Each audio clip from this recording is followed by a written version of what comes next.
Kriteria yang ketiga adalah tentang stok yang tak ada had. Harga dah cantik, spread pun rendah. Tapi isu yang dihadapi oleh kebanyakan pekedai emas adalah stok.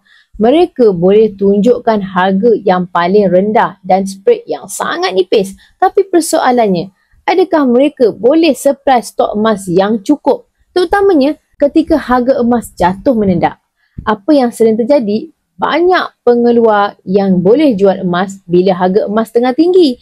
Tapi bila harga emas jatuh, banyak pengeluar tak boleh jual dengan alasan standard, tak ada stok. Kalau nak beli juga, kita kena tunggu harga emas naik tinggi balik. Ini memang merugikan kita lah sebagai pelabur emas.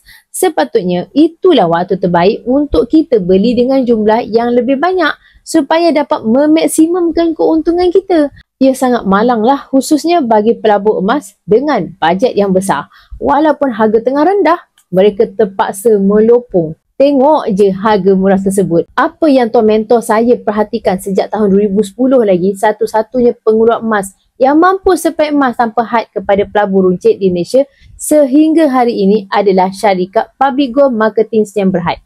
Ringkasnya dipanggil sebagai Public Gold.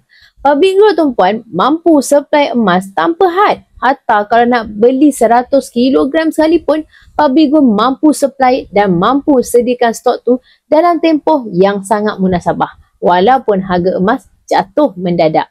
Dan apa yang lebih menarik lagi, Public Gold ada sistem lock harga. Kita boleh booking emas tersebut mengikut real time harga emas dunia.